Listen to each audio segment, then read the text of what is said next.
और रिक्शे वाले, सेक्टर 13 चलेगा क्या? अरे मैडम आपको गलतफहमी हो गई है, मैं रिक्शे वाला नहीं हूँ। अच्छा, रिक्शे वाला नहीं है तो तू क्या है? एक रैप्टे में ना तेरी सारी अकड़ ना उतार के फेंक दूंगी।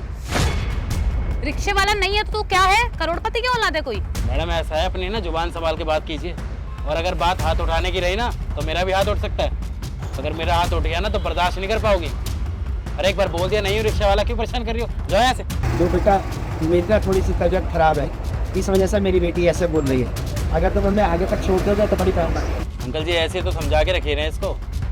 चलिए आ जाइए, ज़्यादा दूर नहीं है, मैं ही छोड़ दूँगा। आइए बैठिए बैठिए बैठिए, अब कोई बात नहीं, देखो मत आ जाओ।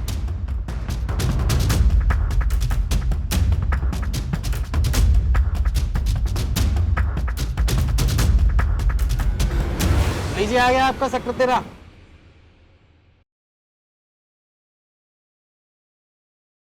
अच्छा ये बता तेरे पैसे कितने हुए? अरे मैडम मैंने आपको बोला तो था मैं रिक्शे वाला नहीं हूँ, पैसे देने की जरूरत नहीं है, जाओ आप ऐश करो। अबे ओ, मेरे आगे ये अकड़ वकड़ दिखाने की जरूरत नहीं है, समझ गया ना? गरीब कहीं का।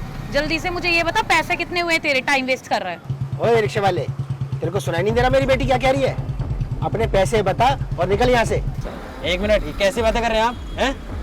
आपने बोला था कि आपकी तबीयत खराब है, इसलिए इंसानियत के नाते आपको छोड़ने आ गया, और ऐसी हरकतें कर रहे हो आप। मेरे पापा की ना कोई तबीयत वबीयत खराब नहीं है, वो तो हम दोनों बाप बेटे ने मिलके तेरे साथ एक नाटक करा था ताकि तू हमें हमारी मंजिल तक छोड़ दे।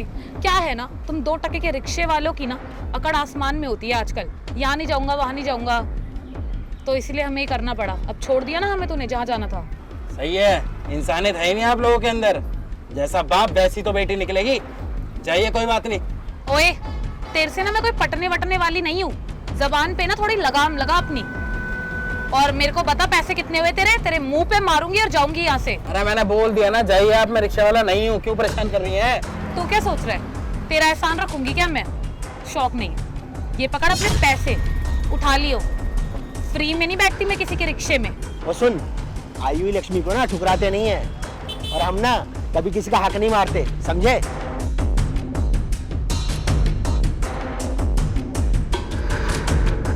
सर मेरी जान पहचान में एक अंकल है और उनकी बेटे की जॉब चली गई है, तो सर उनको ना घर की ईएमआई वगैरह देनी पड़ती है, तो बहुत दिक्कत है सर। तो सर क्या आप उनकी बेटी को जॉब दे सकते हैं? और सर काफ़ी पढ़ी लिखी है लड़की। तो ठीक है रिक्की, काम करो, बुला लो उनको। जी सर। साक्षी अंकल जी आप लोग आ जाइए अंदर।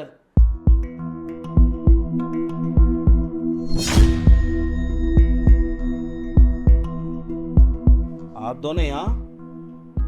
लेकिन आप दोनों को तो अपने पैसों का बहुत घमंड था, क्या हुआ? अब आपको जॉब की क्या जरूरत पड़ गई? सर मेरी बेटी बहुत पढ़ी लिखी है, हम बहुत मजबूर हैं, प्लीज़ इसे नौकरी दे दीजिए ना, वरना हमारा घर बिक जाएगा। सर लेकिन आप तो रिक्शा चलाते थे ना?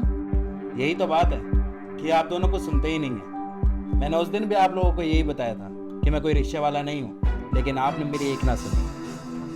दरअसल उस दिन हुआ ये था। भैया आपका बहुत बहुत धन्यवाद। अरे कहाँ चला गया था यार रिक्शा छोड़ के? 5 मिनट बोल के गया था यार तू। अरे भैया पापा की दवाई लेने गया था, वहाँ पर ज़्यादा टाइम लग गया। मिल गई दवाई? हाँ मिल गई दवाई तो। अरे एक सवारी से और लड़ाई होगी तेरे बच्चे को। लड़ाई होगी किस बात की? अरे हो गई थी, एक बदतमीज थे, वो बुड्ढा था, उसकी बेटी थी, ये पैसे रख ले। ये भैया पैसे की दे रहे पड़ गए तो? अरे वो सवारी वही थी, उसे मैंने बिठा लिया था रिक्शे पे। वो कह रहा था पहले तो बुड्ढा कि मेरी तबीयत ख़राब है, मेरे को ज़रूरी जाना है, तो मैंने कहा चल थोड़ा सा दूर है मैं छोड़ दूंगा। फिर वहाँ जाके बदतमीजी करने लग गए। चल अब तू जा। सॉरी भैया, आपको मेरे चक्कर में सुननी पड़ी यार। अरे कोई बात नहीं यार, होता रहता है। चाबी दे दे भैया। चाबी अंदर लग रही है। सर हमें माफ़ कर दीजिए, मेरी बेटी को नौकरी की बहुत ज़रूरत है, प्लीज़ आप इसे जॉब दे दीजिए। हाँ सर प्लीज़ मुझे जॉब दे दीजिए। अब माफ़ी मांगने से कुछ नहीं होगा, जो आपने गलती करी है उसका भुगतान तो आपको भरना ही पड़ेगा ना। इसलिए कहते हैं जब भी कुछ बोलो तो सोच समझ के बोलना चाहिए। हमें कभी भी सामने वाले की ताकत को ना कम नहीं आंकना चाहिए, क्योंकि कई बार ऐसा होता है कि हम सामने वाले को कम आंकते हैं और वो हम पर ही भारी पड़ जाता है। अब मैं आप लोगों से ज़्यादा बात नहीं करना चाहता, प्लीज़ आप लोग जाइए यहाँ से। आपके लिए कोई जॉब नहीं है मेरी इस कंपनी में। सर मानता हूँ कि इन लोगों ने आपके साथ गलत किया है, लेकिन सर आप तो इनके साथ गलत मत कीजिए ना, आप तो सही इंसान हो, आप प्लीज़ इनको जॉब दे दीजिए ना। ठीक है रिक्की,